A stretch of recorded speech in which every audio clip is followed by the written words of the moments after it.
Okay, I'm going to show the outfit. This is my the back rolls, the back fat that I've developed during quarantine. It's all good. Yes, my back might be a little bit dry, I'm sorry about that. My arms can only reach so far. There we go. Pink fluffy flippers, pink fluffy slippers, and thick thighs, honey.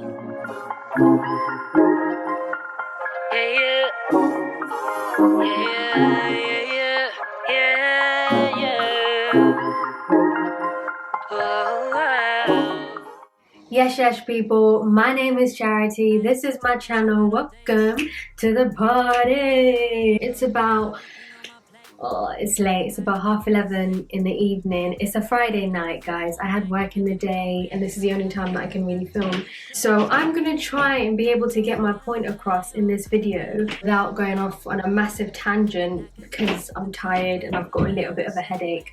So please bear with me. I don't really know where to start with this conversation, so I guess I'm going to start with why I felt the need to make this video.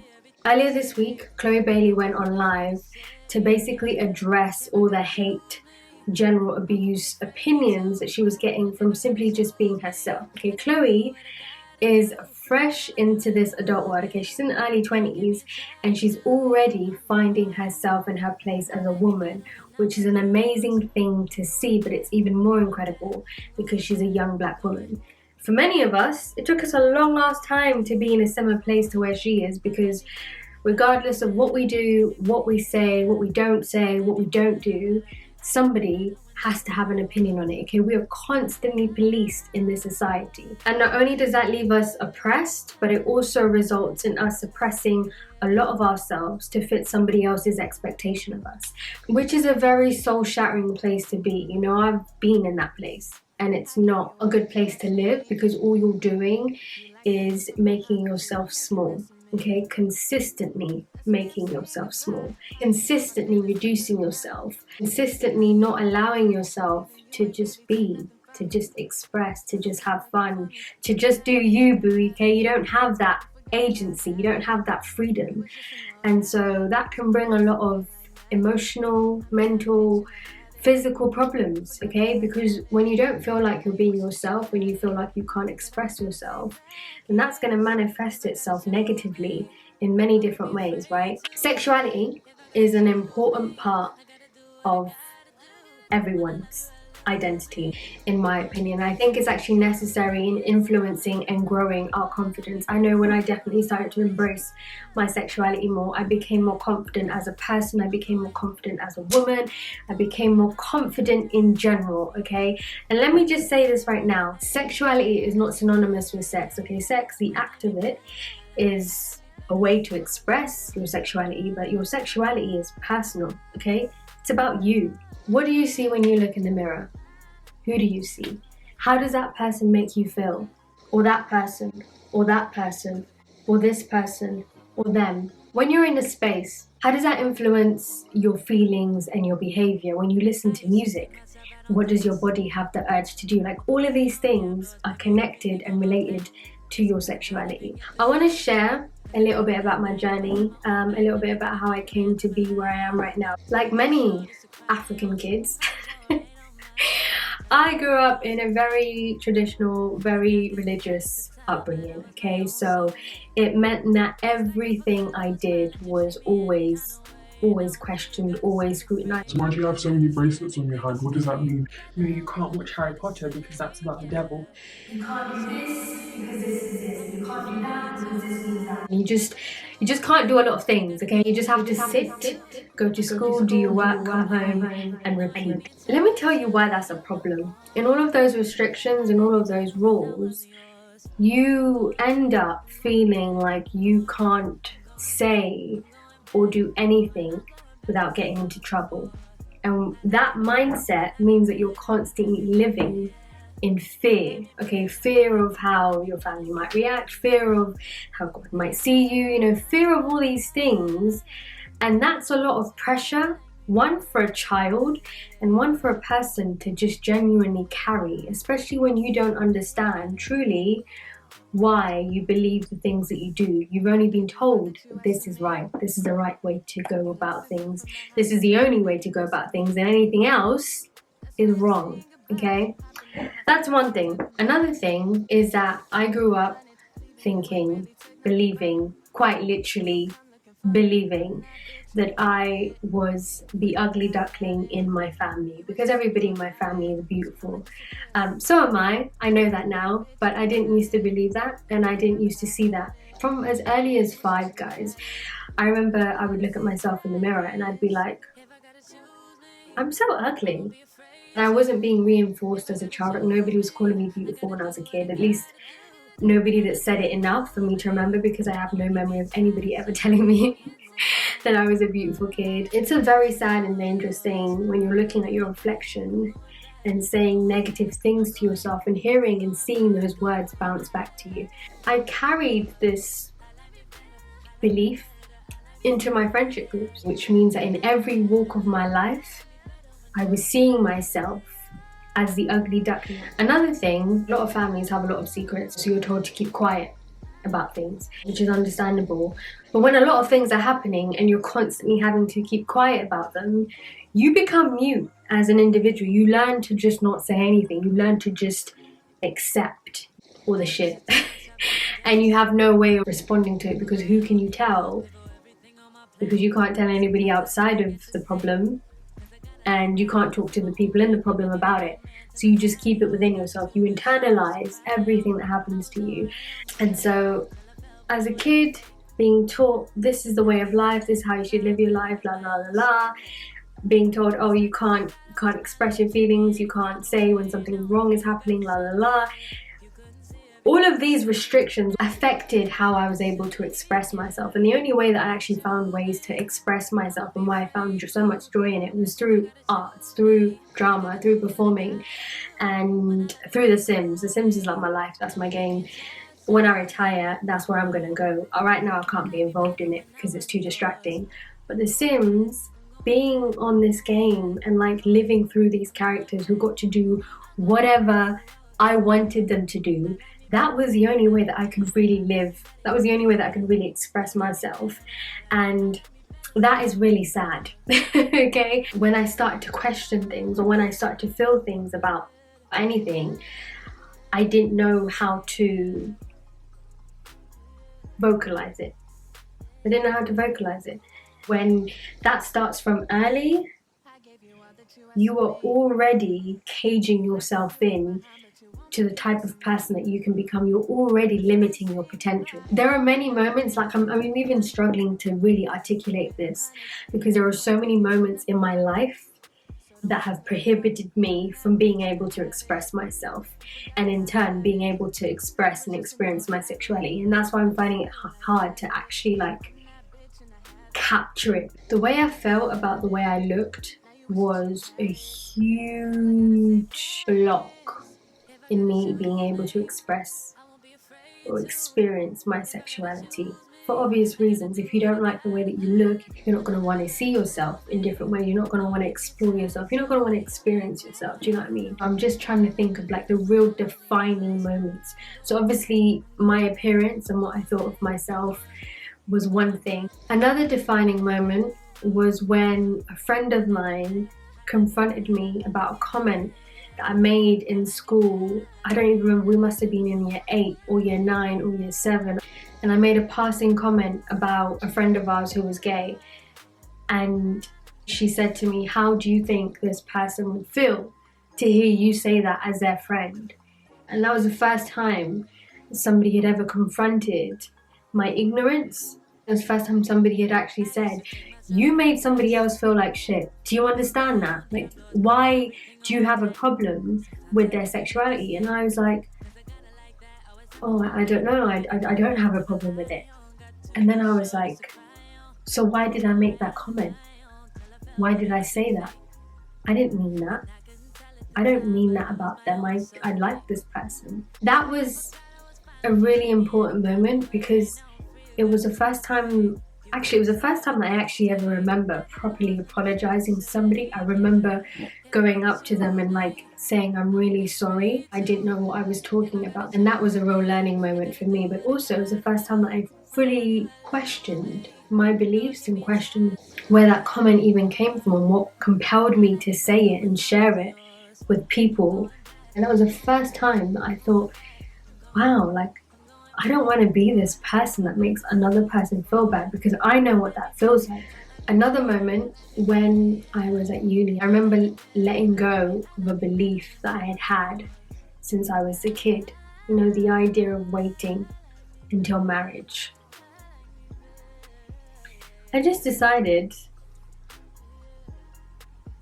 don't think I'm going to do that anymore. No. I think I'm going to wait until I'm in love. Yeah. Sounds more like me. And I just let go of the idea. I didn't act on it. I didn't do anything. I just decided that I no longer believed in that.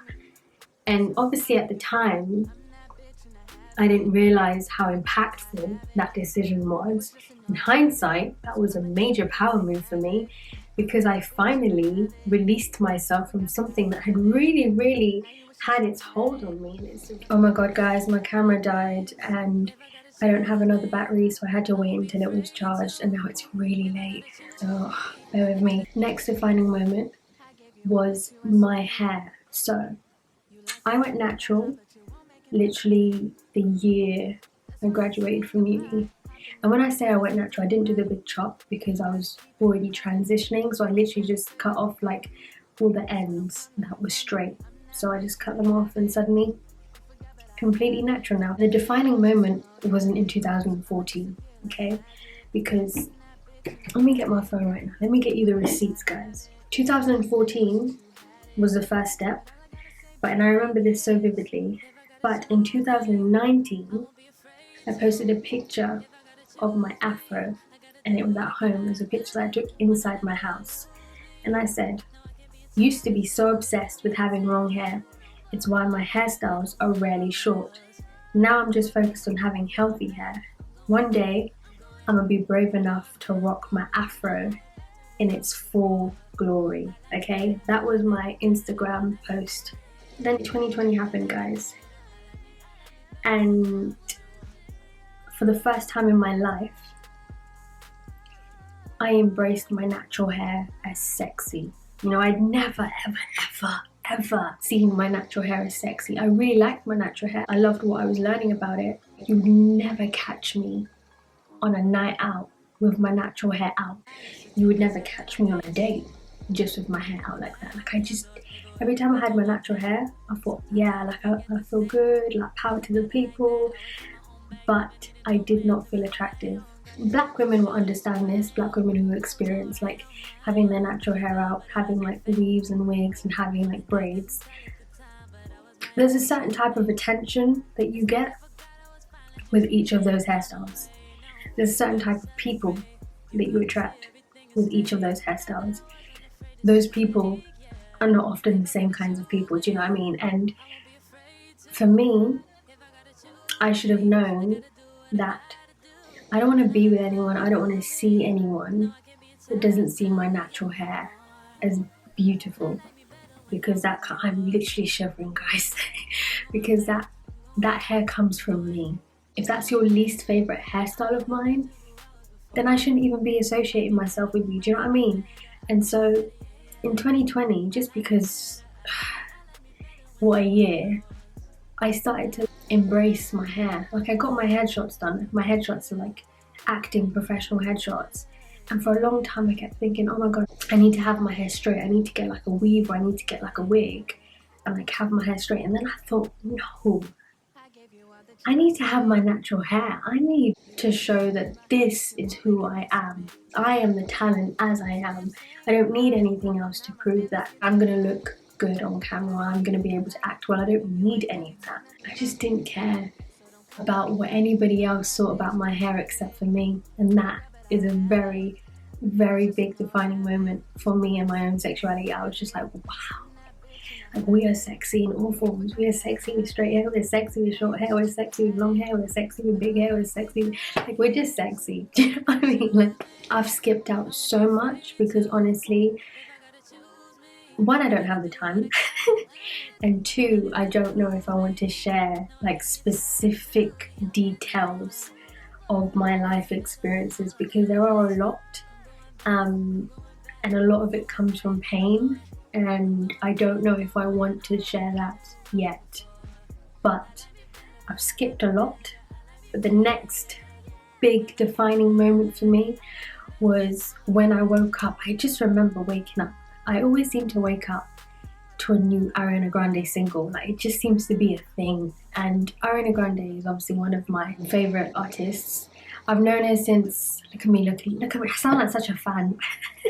I've known her since Victoria's days, and I literally used to sit on my sofa and be like, this girl needs to be a singer. She has got a voice. And like 10 years later, she became a successful artist. So, you know, all in its time. But yeah, I woke up and I went to the bathroom and I was on my phone and I saw that Ariana Grande had a new song, and the song was Thank You Next. I don't know if it was that song that gave me like that motivation and that push, or if it was just a coincidence that listening to that song made me realise, oh, we no longer feel hurt about this. We no longer feel pain about this. We've moved on from them, you know? And I think that song either healed me or made me realise the healing that I had done and I hadn't yet processed. And that was a big moment for me, because I had been holding on to pain. I just couldn't stop thinking about everything that we had experienced and how it could have ended the way that it did. I'm free. I am free, and I felt good, and I listened to that song over and over and over. It's now 3 o'clock in the morning. I could continue talking about minor defining moments, major defining moments, but you get the gist. No matter what my actual life circumstances may be, or external experiences that I'm facing, the way I feel about myself and embrace my sexuality is a reminder that I need to continue. It took a long time to get here, but we got here. So when people share moments of them experiencing and enjoying their sexuality, instead of saying or thinking they're asking for attention, they're doing too much, this is wrong, how about standing on the sidelines and cheering for once and reminding yourself that you are merely a spectator in this person's life. You don't know where they've come from, you don't know where they're going, so the least you can do is not stand in the way. As long as they are not hurting themselves or others, let people be. The biggest thing that I would tell my younger self to do is go do that activity that you've been thinking about. Go tell that person how you feel. Go buy that outfit that you keep admiring on somebody else. Give makeup a chance. Go get that tattoo. Go buy yourself some damn flowers. Go buy some nice underwear. And go stand in front of the mirror and tell us we look so freaking good naked. Go do that. Go above and beyond for yourself like you do for others, and I promise it will change your life. There's so many moments, so many opportunities that passed me because I didn't have the confidence that came to me when I fully started embracing my sexuality. I no longer feel shame. Instead, I feel excited, and I find myself in moments where I'm like, damn, so this is what it's like to be me, yeah? And that is going to continue evolving as I continue in this life, and I'm going to embrace and adapt to myself every step of the way. Guys, thank you so much for watching. Make sure you like, share, comment, subscribe before you leave, and just before anybody goes, I just want to say thank you so much. Literally everybody who has something so positive to say about any video that I make. It's not easy to come up here, create content, put it online, and then leave it alone and let it do its thing. Like, it's not, and it takes a lot of work, and I just appreciate that people are consistently coming back and appreciating the work, and I'd love to see more of you come and join me on this journey, come and join me on this channel, and yeah, just connect. I'm just here to share joy and to share my truth, and I hope that really reads well when you watch my videos. I hope you do feel joy, and I hope you do experience some of my truths, and I hope that resonates with you in whatever way. So yeah, I'd love to see you again. If you're new here, I'd love to see you again. If you've been here, I know I'll see you. So until next time, people, peace. Today was a good day for makeup. Oh, I'm so proud of myself. We've come so far, guys. Honestly, we've come so far. Oh, find me again. I don't want this to be sad. I don't want to talk about this in a sad way. How do I talk about my story without making it seem like a sob story? Because that's not what I want to do. I want you guys to see how free I am. I don't want you guys to feel sad about this. I don't know if this keeps like going in and out of focus. Is that? Can you not do that?